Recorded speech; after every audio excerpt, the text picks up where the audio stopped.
The breed.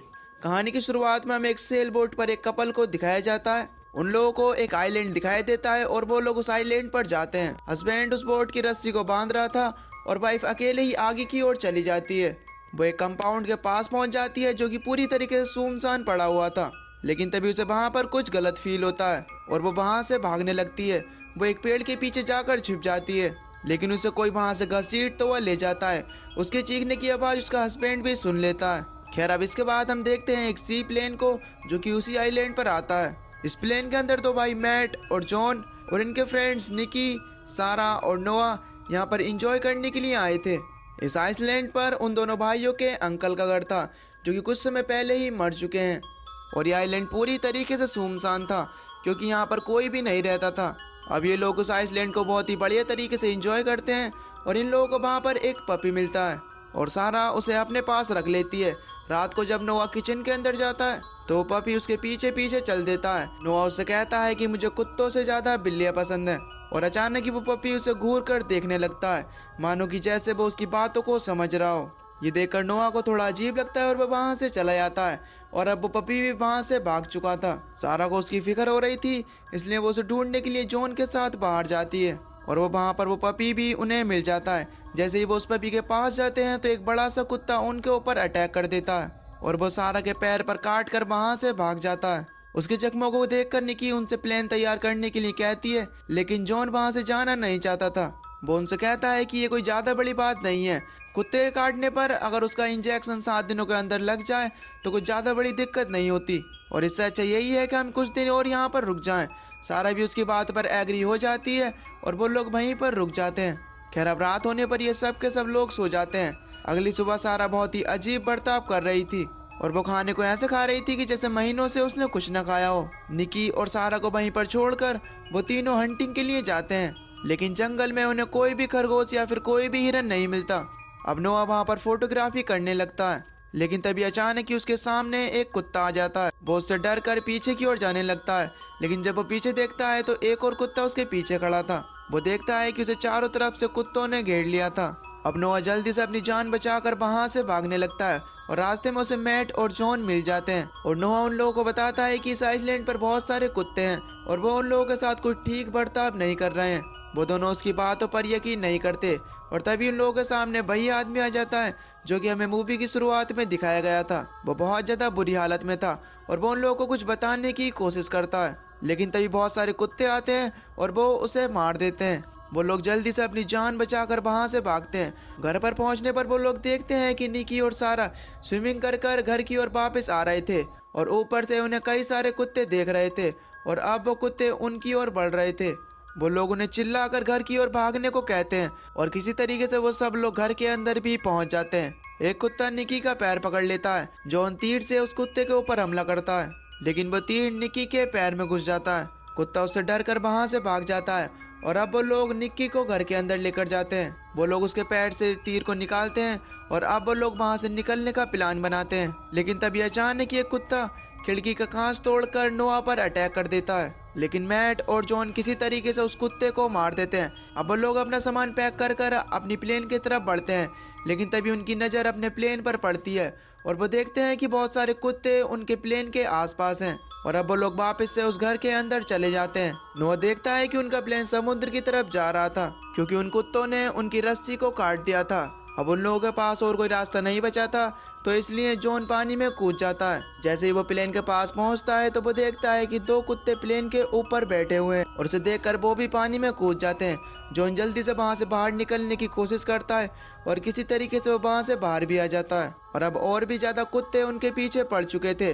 वो लोग जल्दी से भागकर अपने घर में पहुंचते हैं। अब उनका प्लेन तो वहां से जा चुका था, लेकिन उन्हें किसी न किसी तरीके से जल्द यहाँ से निकलना था। वो लोग गैरेज तक जाकर वहां से कार निकालने का प्लान बनाते हैं, जिससे कि वो उस कंपाउंड तक पहुंचकर किसी से कांटेक्ट कर सकते थे। मैट उस गैरेज तक जाने के लिए तैयार हो जाता है। उसे वहां तक पहुंचने के लिए एक रस्सी से लटकना था। निकी इस काम में माहिर थी, इसलिए वो मैट की जगह खुद जाती है। वो उस रस्सी पर लटक कर किसी न किसी तरीके से गैरेज तक पहुंच जाती है और वो वहां पर कार में बैठकर उसे स्टार्ट करती है, लेकिन वो कार स्टार्ट नहीं होती। और इतनी ही देर में बहुत सारे कुत्ते उसे चारों तरफ से घेर लेते हैं, लेकिन वो किसी न किसी तरीके से कार से निकलकर वापस से उसकी छत पर पहुंच जाती है। वो जैसे ही रस्सी पर लटकती है तो नीचे से कुत्ते उसकी ओर भौंकने लगते हैं, लेकिन वो किसी न किसी तरीके से वापस आ जाती है।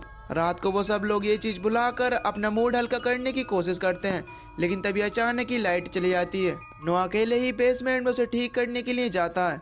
वहाँ पर उसे कुछ आवाजें सुनाई देती हैं और तभी एक कुत्ता उसके ऊपर झपट पड़ता है। बहुत सारे कुत्ते वहाँ पर पहुँच चुके थे और वो नोआ को वहीं पर मार देते हैं। और अब जब वो लोग नोआ को मरा हुआ देखते हैं तो वो तुरंत ही बेसमेंट का दरवाजा बंद कर लेते हैं, लेकिन चारों तरफ से कुत्ते उनके घर के अंदर घुसने लगते हैं। वो लोग जान बचाकर किसी न किसी तरीके से ऊपर पहुंचते हैं और एक कुत्ता मैट को काट लेता है। जॉन उसे बचाता है और वो सब लोग एटिक में छुपकर अपनी जान बचाते हैं। किसी तरीके से वो लोग अपनी रात वहीं पर बिताते हैं।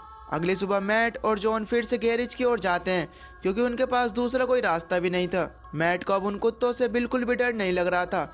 वो दोनों वहाँ से एक कार को निकाल लेते हैं। मैट कार को धक्का मारता है और जॉन उसे स्टार्ट करने की कोशिश करता है, लेकिन कुछ भी फायदा नहीं होता और तभी सारे कुत्ते उनके पीछे पड़ जाते हैं। बड़ी मुश्किल से किसी न किसी तरीके से मैट कार पर चढ़कर अपनी जान बचाता है और उस कार के अंदर बैठ जाता है। अब वो लोग उन कुत्तों से घिर चुके थे और अब उनकी कार भी रुकने वाली थी। जॉन रिस्क लेता है और कार को खाई की तरफ मोड़ देता है, क्योंकि अब यही इनकी आखिरी उम्मीद थी। किस्मत से वो कार ठीक समय पर स्टार्ट हो जाती है और वो जल्दी से अपनी कार को बैक करते हैं। यहाँ पर उन्हें ये भी पता चलता है कि इन कुत्तों को शोर बिल्कुल भी पसंद नहीं है। अब ये दोनों कार लेकर वापस से घर की तरफ जाते हैं और निक्की और सारा को नीचे की ओर बुलाते हैं। निक्की जॉन को बताती है कि सारा नीचे नहीं आ रही है। अब जॉन सारा को लेने के लिए ऊपर जाता है, तभी एक कुत्ता वहां पर आ जाता है और सारा पर हमला कर देता है। जॉन खिड़की से नीचे गिर जाता है और अब सारा भी उस कुत्ते के साथ नीचे गिरकर मारी जाती है। वो कुत्ते उसे खाने लगते हैं। अब वो तीनों जल्दी से वहां से निकलते हैं। वो उस कंपाउंड तक पहुंच जाते हैं और कार को ऑन छोड़कर अंदर की तरफ चले जाते हैं। अब अंदर जाने पर उन लोगों को पता चलता है कि वहाँ पर सिर्फ कुत्तों को ट्रेन ही नहीं किया जा रहा था, वो उन्हें जेनेटिकली इनहेंस कर रहे थे, जिसकी वजह से वो इतने ज़्यादा समझदार हो चुके थे। लेकिन कुदरत से खेलने का अंजाम इंसान को हमेशा भारी ही पड़ता है। जॉन देखता है कि रेडियो टावर पर एक केबल निकली हुई थी और वो उसे जोड़ने के लिए जाता है। जॉन को टावर पर से उस कपल की बोर्ड दिख जाती है।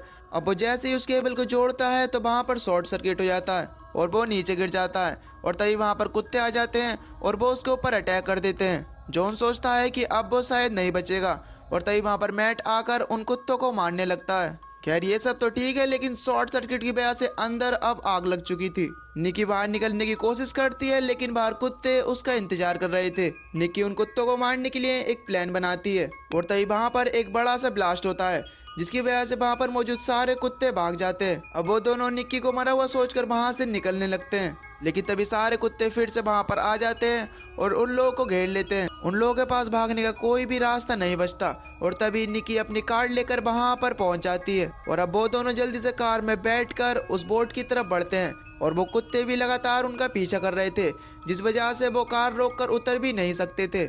इसलिए निक्की सीधा कार को पानी में कूदा देती है और अब वो लोग जल्दी से कार में से निकलकर उस बोट पर चढ़ जाते हैं और अब फाइनली ये लोग वहाँ से निकलकर बच जाते हैं। ये सब लोग सेफ थे। वहाँ से बाहर निकलने के बाद ये लोग बहुत ज़्यादा खुश थे। तभी जॉन स्लीपिंग क्वार्टर का दरवाजा खोल देता है और उसमें से एक कुत्ता निकलकर उसके ऊपर अटैक कर देता है और इसी के साथ ये मूवी यहीं पर ख़त्म हो जाती है। स्टोरी के हिसाब से उन कुत्तों में जेनेटिक चेंजेस कर उन्हें और भी ज़्यादा समझदार बनाया गया, जो कि वो बन भी चुके थे, लेकिन बदले में उन्होंने सभी लोगों को मार दिया और उन्होंने पूरे आइलैंड पर कब्जा कर लिया। उन कुत्तों में इंसान के बराबर ही समझ थी, क्योंकि पूरी मूवी में इन कुत्तों ने बहुत ही चालाकी से लोगों को मारा। लेकिन मैं आपको बता दूं कि उन कुत्तों की सिर्फ एक ही कमजोरी थी कि अगर कोई लगातार उनकी आंखों में देखता रहे तो वो उसके ऊपर अटैक नहीं करेंगे, बाकी अगर नजर हटी तो फ्री की हड्डियां बटी। वैसे आपको ये मूवी कैसी लगी हमें नीचे कमेंट करके जरूर बताना, और अगर आप चैनल पर नए हो तो चैनल को सब्सक्राइब कर बेल नोटिफिकेशन को ऑल पर सेलेक्ट कर लेना। बाकी मैं मिलता हूँ आपको न्यू वीडियो में, तब तक के लिए till then take care, love you, bye bye.